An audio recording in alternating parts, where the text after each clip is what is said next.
Lifelight Festival hosts a concert at Augustana College, the USF campus celebrates Formal Week, and one senior commemorates Shakespeare.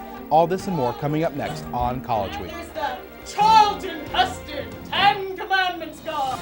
From the Jeske Fine Arts Center on the campus of the University of Sioux Falls, this is College Week. With Ronald Hawkins, Lexi Voglar, and sports with Brett Gies. Good morning, I'm Ronald Hawkins. And I'm Lexi Voglar. Thanks for joining us.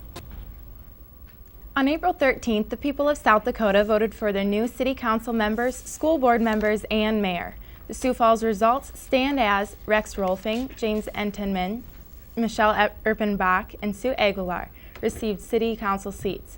Julia Westra and Kent Alberti were elected to the Sioux Falls School Board, and Kermit Stagers and Mike Huther tied at 25% of the vote in the mayoral race. The runoff election between Stagers and Huther will be held on April 27th. April is Sexual Assault Awareness Month. To help the victims and prevent more cases, USF will be sponsoring an event called Rock Your Socks Off to Stop Violence. This event in support of victims who have lost their clothes as taken for evidence in the emergency room. If you'd like to help combat sexual assault and support its victims, you can drop off a pair of new socks to the McDonald Center Info Desk with Paula, the Cleveland Center Front Desk with Wendy, Jordan Hall Administration Office with Shelley, or in the Academic Success Center with Kristen. Also, keep Friday, April 30 open on your calendars and come listen to Nick Rollins' band play from 9 to midnight in Java City. College Week's Tammy Baldwin uncovers some behind-the-scenes activity and what it takes to set up a concert for the Lifelight Tour. Augustana College's Elman Center was host of one of the stops on this year's Lifelight Tour this past Tuesday.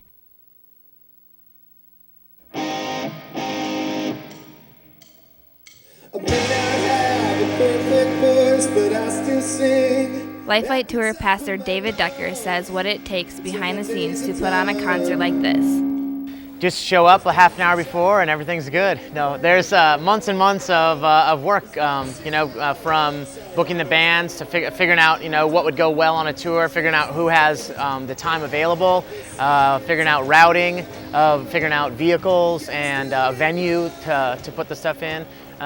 Figuring out local people on site locally that spends times in the local communities and wants to make sure that we have people in those spaces that we can really trust to make not just like we want to do it most responsibly and be good stewards of what we've been given. So when we come in, people's time and people's people kind of giving us their heart and trusting us with stuff with their hurts and their prayer requests and their pains and stuff. And so we want to make sure that those get in the hands of people who are going to take care of them. Katie Randall says what her role was as a show promoter. The things that I've helped out on are getting the stuff for the green room, promoting the show, getting the signs out, just getting people in the community aware of what's going on, that the show's even taking place, and then getting people to come help load in all the stuff and load out at the end, work the merch tables, and just do everything we can to help the bands out on their tour. But for Randall, it was more than just a concert. She says it was a way for people to hear the message of Christ. I would love for them to just come away with the message of knowing who Christ is and how he can become a part of their lives, and maybe seeing Brian Headwelch play and hearing his story will help them to, see that maybe they're not beyond redemption. For College Week, this is Tammy Baldwin. That's sick! If someone were to ask you, would you like to go to prison, the most likely answer you would say is no. But a group of USF students are doing the exact opposite. Brandon Sandoval tells us more.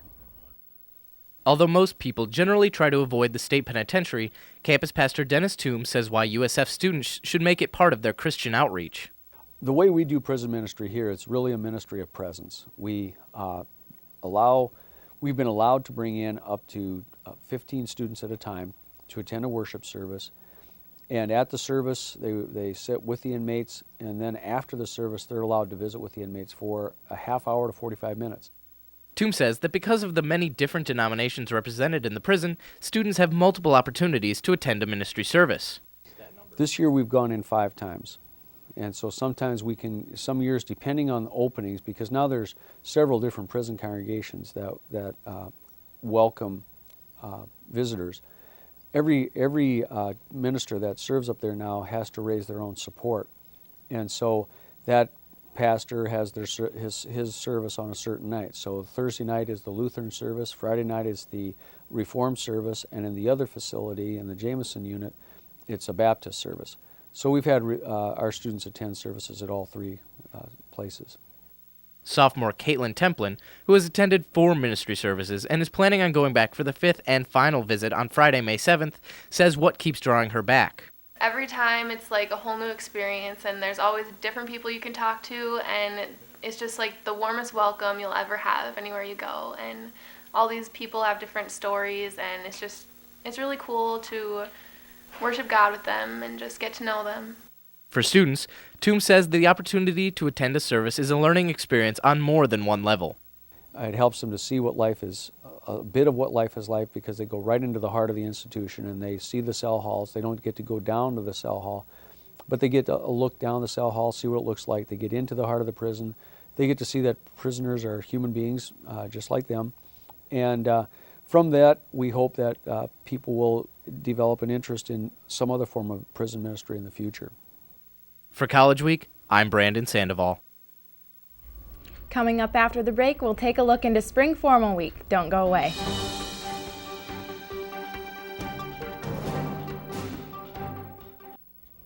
All the snow has melted and the flowers are blooming. To welcome in the new season, USF held its annual Spring Formal Week. To take a look at what went on, here is College Week's own Brett Geese. Spring is in the air, and to help kick it off is USF's annual Spring Formal Week. Spring Formal itself is just this formal dance that we do at the end of the week, either Friday or Saturday. This week it's on a Friday night, April 16th. It's going to be over at the Falls Overlook Cafe, and so basically it's just a chance to get dressed up. A lot of people go out to eat, do fun things beforehand, and then come to the dance. And we have an after formal party, which is a lot of fun too. So just kind of like a typical dance, only just with a few more things involved. During the week, there are activities for all students. More or less, yeah, just fun activities, just like any other week that we do. Just fun things. Some things are geared toward, like the mask making thing that we're doing on Tuesday night, and GI is geared toward the masquerade ball theme that we've got. But everything else, Carmen San Diego, those kind of things, just kind of random fun stuff to do during the week. By participating in Carmen San Diego, winner Eric Sasma won a free meal. Well, we decided that Hoo Hot was a great place. It's a buffet, so there's unlimited food, and it was a pretty good price. And it was a good deal. Spring Formal Week and spring are a nice time of year because Formal Week gives you a nice chance to be able to, get dressed up and have all that fun stuff that you don't really get to do very much anymore. And also just spring is nice in general because you get to go outside and have fun, go do whatever your favorite outside sport or game is. It's something you don't get a chance to do all winter. Many students enjoyed the activities, especially the ones that brought back childhood memories. Yeah, this week's Spring Formal Week, and we had a little night of Foursquare action tonight with some people playing, and it was really fun to kind of go back to our elementary roots and have a little just playtime, kind of like playground fun. For College Week, I'm Brett Geese. Last week, senior Haley Ward gave her own one-woman show. Here's Cameron Keys with a look back at the performance. To be or not to be, that is the question, is one of Shakespeare's most famous lines. For senior Haley Ward, all of Shakespeare's work continues to be an inspiration in her own life. As part of her senior colloquium, Ward gave a one-woman show written by herself called Nothing Like the Sun. Why I chose to do it on my own story and to write it myself was partially because of my English colloquium, and I wrote the original script for my creative project, for my portfolio. And then I always have thought that why not tell your own story, and really what you should write is what you know best, and who knows your life better than you. And so I wrote about my life, and I wrote about Shakespeare, two things I love. Freshman Rachel Olson was the stage manager for Ward's show. She says the best part about working with the production was watching how it unfolded. I just thought that it had everything that theater brings. It had some drama, it had comedy, it just had every aspect of a show. And I just thought it was overall just really amazing. Haley is an amazing, talented actress, and just the way it was great for me to be stage manager because I was able to see it progress and how the little changes that were made. According to theater professor Kim Bartling, the interesting part about Ward's show was her personal interaction with those in the audience.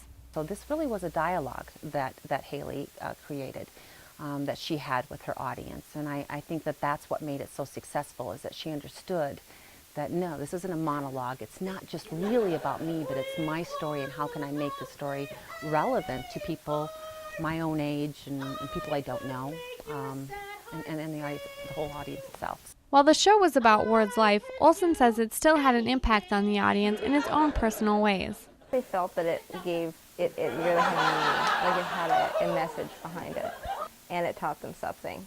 And I know one person, it made her think of the one scene that she would go and talk to her father's grave.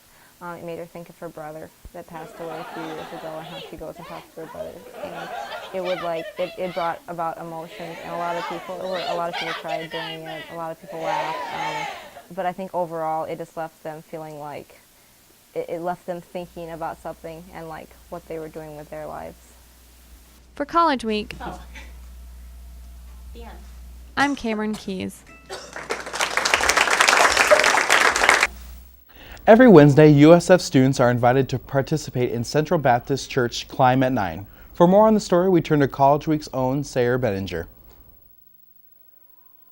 This year, USF students and Sioux Falls citizens have been welcomed to Central Baptist Church for Climb at 9. Clint Brown says the desire to share his brand new rock climbing wall with others is what started Climb at 9. All right, I came up with the idea for Climb at 9 when I got certified for this climbing wall. We were fortunate enough to have the opportunity to install a wall like this, and I also at the same time know a lot of young adults, both students and professionals in the Sioux Falls community, and I really just wanted to give them an opportunity to goof off with a facility like this. It was basically a meeting of a great place to hang out and a bunch of people who wanted to hang out, and so I called it Climb at 9 because it happens at 9 o'clock. So. Nick Scott says he enjoys the nostalgia and fellowship with other regulars of Climb at 9. I guess behind us, dodgeball, just brings back old memories, kids growing up, having fun, hitting people. Climb at 9, you get to climb an amazing wall that we have here at the facility. Just the friends that show up. Danae Elrich, a USF sophomore, says you don't have to rock climb to enjoy yourself. Today I'm doing homework. Sometimes I've done homework before, or I help belay for people because I can't climb the wall because I injured my knee. But it's just fun just to hang out, even if I can't do anything. It's just fun to be here. If you would like to participate in Climb at 9, you can go to Central Baptist Church on Wednesday nights at 9 p.m. They are located at 3102 West Ralph Rogers Road in Sioux Falls. For College Week, I'm Sarah Bettinger. Coming up after the break, Michelle Jacobs sits down with USF junior Macy Cottier on Crosstalk. We'll be right back.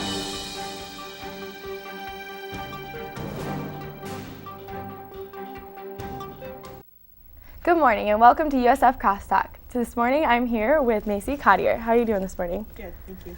Now this year you are involved in ROTC training. Can you explain to me a little bit more about that? It's a program at Brookings. It's to train you to be an officer in the Air Force, so when you graduate you don't go in enlisted, you go in as an officer. Okay. How did you get involved in the ROTC? Our school just signed with them.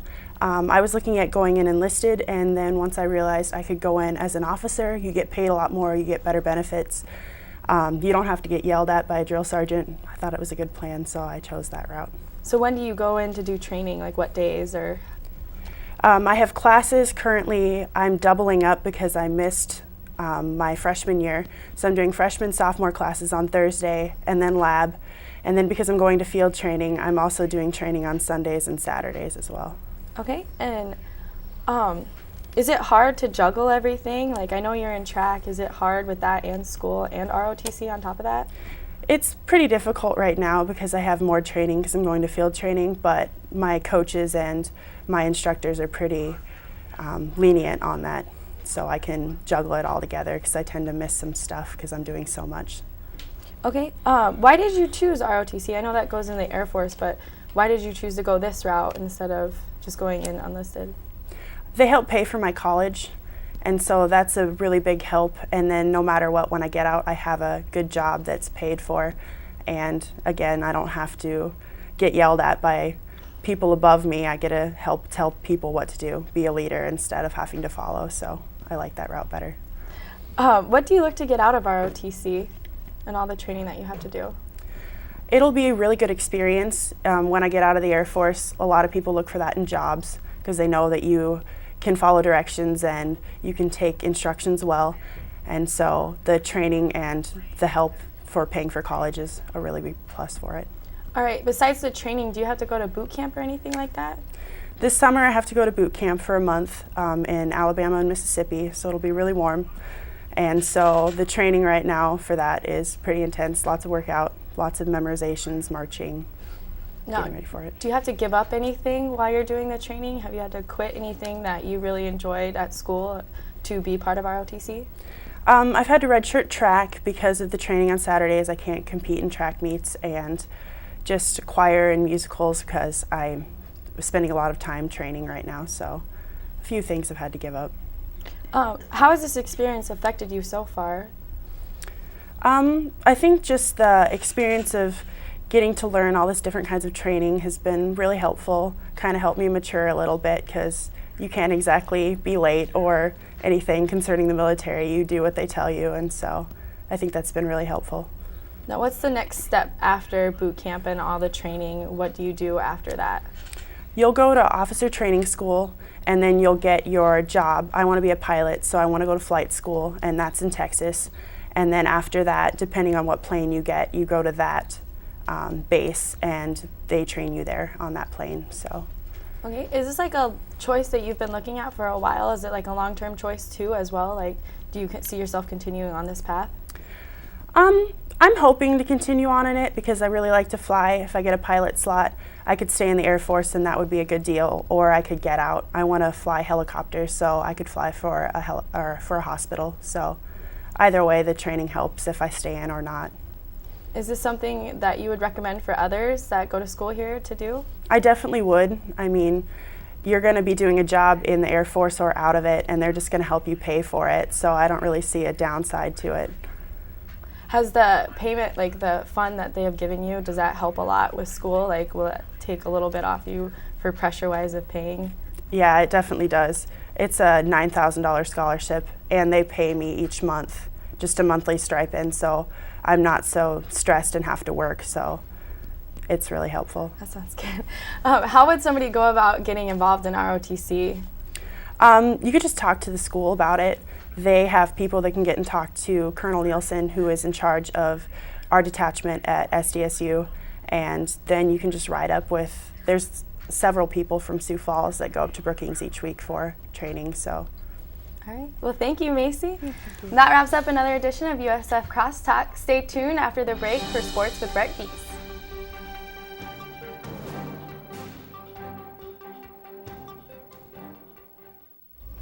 And now it's time for sports with College Week sports reporter Brett Geese. Well, Brett, it looks like baseball season's off and rolling. Yes, and not only is the team playing well, but there's been great individual performances. Senior first baseman Andrew Jenkins has been named the Great Plains Athletic Conference Baseball Player of the Week, and he has been a major part of USF winning the last 7 of 8 games. As of Tuesday's win over Augustana, Jenkins has batted an average of .522, has scored 10 runs, and has been a perfect 7 for 7 on stolen base attempts. Today, the Cougars have a doubleheader scheduled against Hastings College.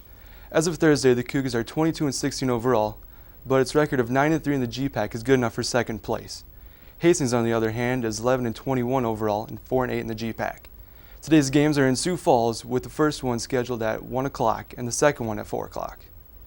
In other sports news, the Sioux Falls Storm are looking to avenge their only loss of the season tonight against the Wichita Wild. In the first game between the two on the 3rd of April, Wichita took the win in Sioux Falls 44-26 and were led by running back Darius Fudge. In that game, Fudge had 2 touchdowns on the run to go along with another touchdown through the air. Last week, the Wild pulled off a close victory against the Omaha Beef, winning 56-50, making their record 5-1. On the other side, the Storm flat out embarrassed the Sioux City Bandits 57-23. The run game was highly effective for the Storm as they outrushed the Bandits 156-41. Scored mainly well on the run, getting 5 of their 8 touchdowns on the ground by 3 different people. Game time tonight is scheduled for 7:05 in Wichita. And that wraps up sports. Awesome. Thank you, Brett. Thank you. Here are movie critics Ronald Hawkins and special guest Jordan Erickson with this week's movie moment.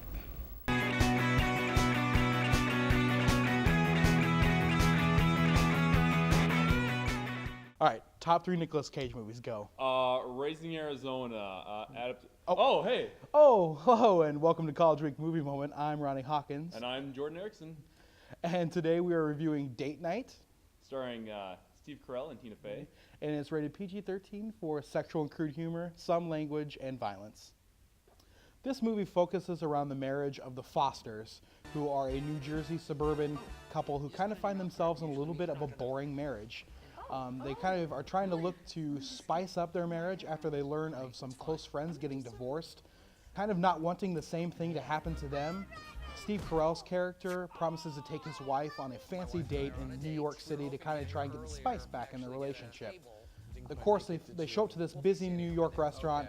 They don't have any reservations. It's a busy Friday night, and they kind of just hang out for a while, and then after someone no-shows, they steal that person's reservation. And then from there, it just turns into a case of mistaken identity, and it just gets blown out of proportion from there. Well, any movie that stars Steve Carell and Tina Fey is bound to be funny, right?